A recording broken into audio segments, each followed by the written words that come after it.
My name is Thuy Doan. So I work at a advertising agency in Windsor. Okay, so an advertising agency, basically, as a company, we offer advertising services. So that could be print jobs, websites, logos, social media.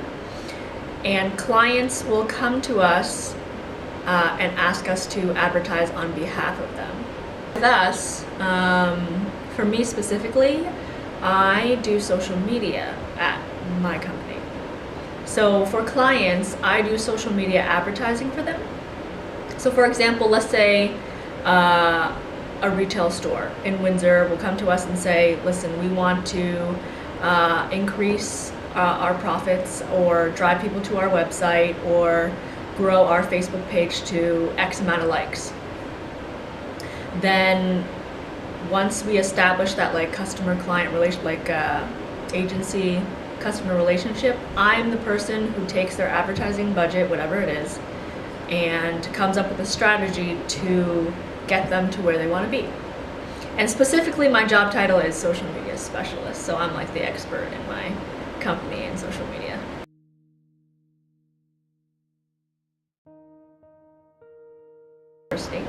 I was in the business program. I got my bachelor's of commerce, and that was a 4-year program. If I were to put myself on a spectrum where you have at one end a really corporate personality and at the other end a very creative personality, I feel like I would definitely fall on this side of the spectrum. I think what I like about the arts is that it's so free, but on the corporate side of the world, there's a lot more censorship, especially with language. I think that's what I like about arts the most. And I think it's because at the end of the day, the thing that's the most important to me in my personal or professional life is that I am able to fully express myself.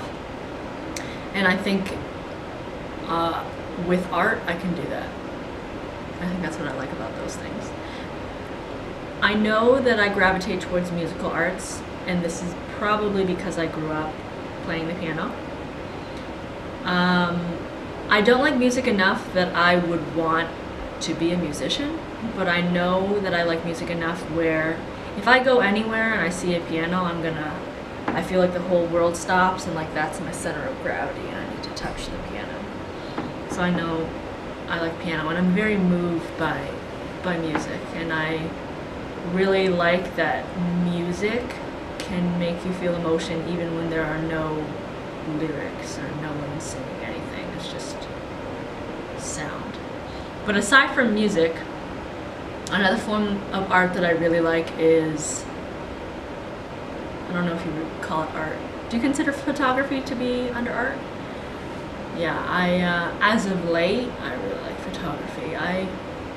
What I like about it is I want to get to a place with photography where I can look at something and have a vision in my mind of the picture that I want to produce and be able to produce that image. Right now I'm not really there because the technical side of a camera, I don't really know that stuff, but I feel like I have the feel for it. So I think that's another art form that I like. And then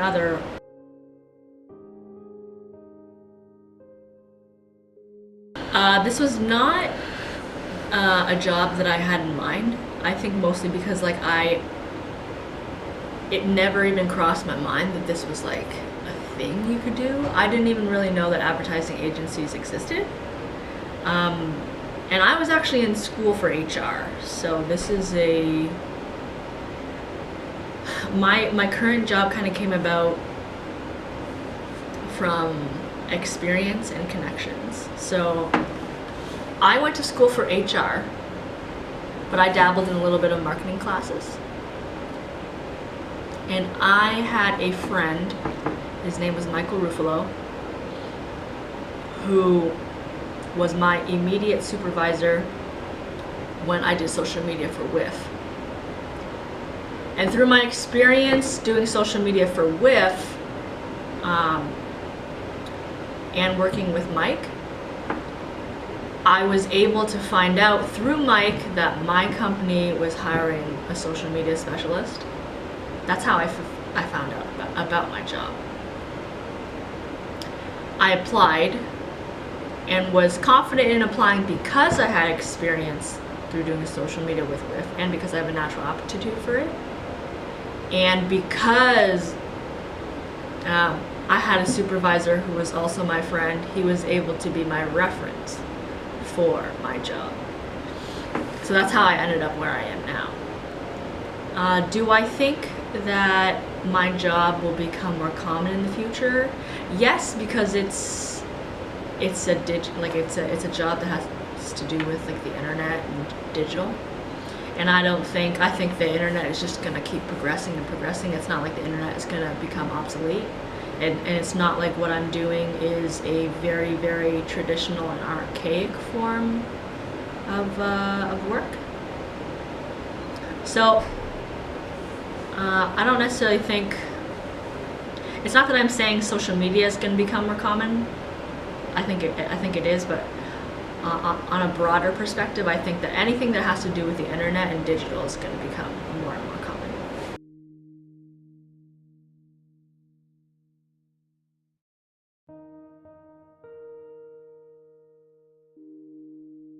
I dislike it when people use Facebook as a diary.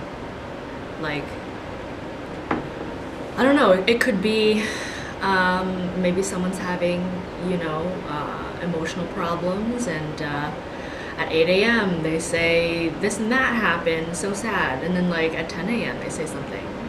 Like every 2 hours or every hour or multiple times during the day. And the reason why it bothers me when that happens on Facebook is just because, like, to me, that's not how Facebook is supposed to be used. If you are going to post that frequently and that intimately almost, take it to Twitter. Just because the difference between Facebook and Twitter, like one of the differences is how the frequency, what frequency level is appropriate is different for Facebook and Twitter. On Twitter, you could post every hour and it wouldn't be bothersome to people, just because, like, with Twitter, your tweets can just get pushed down by a whole bunch of tweets. It's very real time, it's very fast. But Facebook, if you post that frequently in a day, I find it to be very spammy. And I think on Facebook you need to post things that are the highlights of your life, but on Twitter you can post things that are irrelevant and small.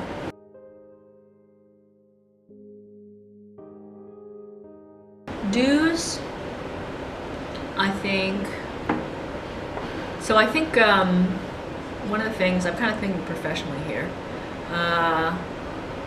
when you go to put out a message on social media, I think you need to be aware of who your target audience is, because that will affect what method you use to get that message to those people.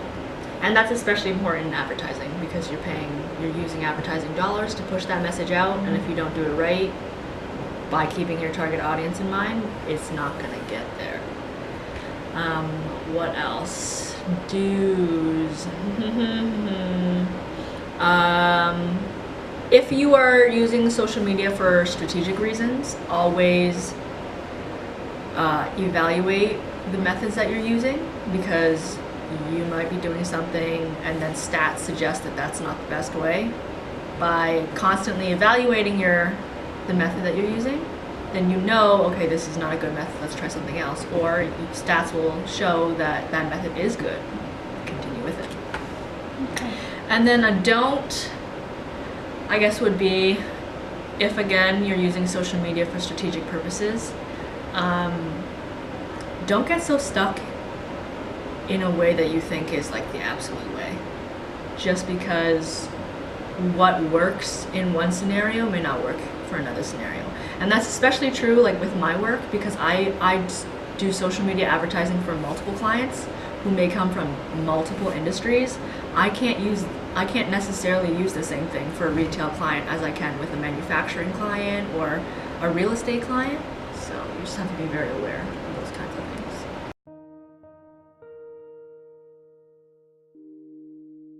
Off the top of my head, I'm on Facebook, I'm on Twitter, Instagram, Pinterest.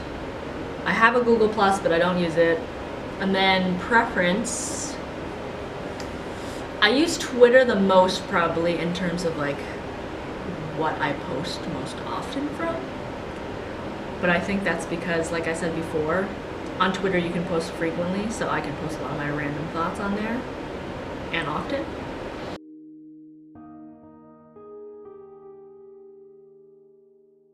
So on social media, I don't necessarily want it to be the main thing that I'm doing, which it currently is. I kind of see social media as more of a device to support the things that I want to do on a digital landscape. So some of the things that I'm working on right now, I've created my own personal blog. It's a food and style blog, and right now I'm shooting for it so that I can create content to post on a consistent basis, because when you have something like that, you need to be consistent. You have to hold yourself accountable. So that's one of the things that I'm working on, and the other is I want to create my own website, which will kind of act as my home on the internet to represent my brand, my personal, professional brand on the internet. And on my website, it's gonna have, I plan for it to have my photography work. Not that I'm trying to be a professional photographer, but more like personally as a hobby, I want to perfect my craft. Like I just started, but like as I get better, like let's say I'm doing landscape projects, I want to put that up there. And maybe my photography work will go somewhere. And then also I like content writing a lot more than I like to do social media like professionally.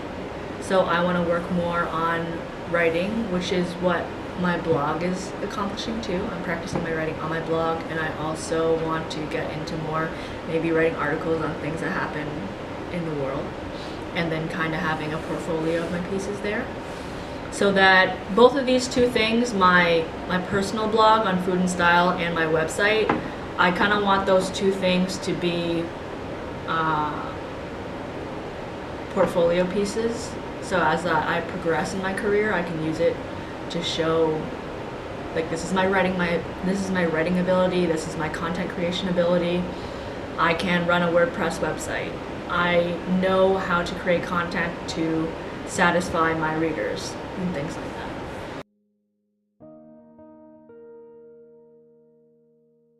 that. So I don't believe that there is any such thing as the best or worst platform. I think that kind of label will depend on what you want to use, or like what your goal is. So let's see.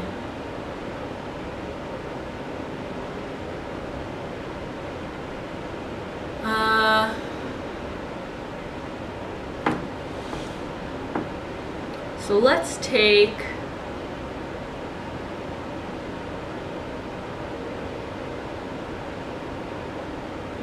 a entertainment company, let's say. So on Facebook, they may have a page where they promote their events, or like they highlight big ticket items on their Facebook page. But let's say when an event actually happens, they want to promote that event live and show people who are not at that event what that event is like by posting about it, saying it's awesome or whatever. I don't think that's a very appropriate place to do on Facebook, just because before we were talking about frequency. Facebook is not a place where you can post that frequently, because it gets bothersome to people. But if a company were to come to me and say, we want to post in the moment items on social media to promote an event that's currently happening, so people who are not at the event will know what exactly they're missing out on. So I would suggest to them that they could live tweet that, because Twitter is fast, it's not bothersome for people to see a bunch of tweets going by. And also Snapchat with the stories, that's appropriate. So in the end, as I said before, I don't think there's such thing as an ultimate best or an ultimate worst social media platform.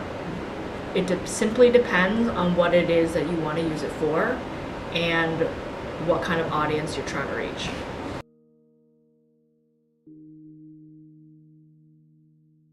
What I think that society thinks a professional social media account looks like is a very uptight, censored, promotional account. That's what I think society thinks that is.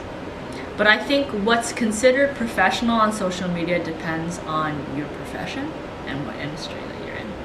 So if you are let's say, and it also depends on like where you are on the corporate ladder as well. So let's say, I think there's a difference between a business or corporate professional's social media account and like a professional singer or a musical artist or a YouTube personality.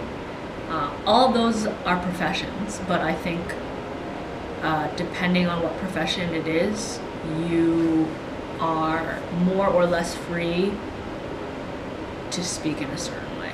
Okay. But I think that what stays the same across all social media accounts for all professions is I do think that there is a line for what is appropriate to say and what's not appropriate to say. So I think, let's say like a corporate CEO and a like Beyonce, both of whom are professionals in their industry. But I think if, let's say, Beyonce says the F word and the CEO of TD says the F word on Twitter, I think he's gonna get more heat than her. But I think like if somebody is just being profane all the time, I think that would look bad even if you're Beyonce. So I think censorship depends on profession, but I do think that there is a line of censorship that makes sense across all professions.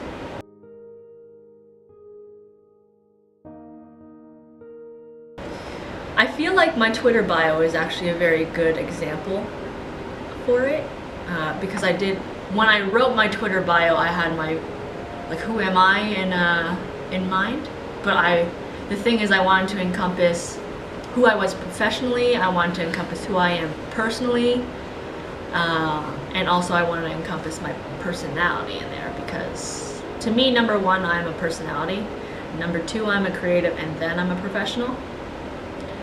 So actually, I would love it if you read my Twitter bio out loud.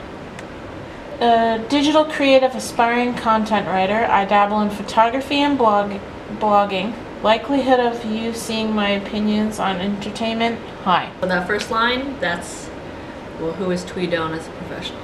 That's what I am, or like what I aspire to be. Second sentence is kind of like what are my interests or hobbies outside of my profession. So photography and blogging. And then the third is, if people follow me on Twitter, they will see a lot of things about entertainment. I comment, I write my opinions on Supergirl, the Flash episode, movies that I watch, animes that I watch, pop culture, stuff that happens on the screen. It's a lot of things.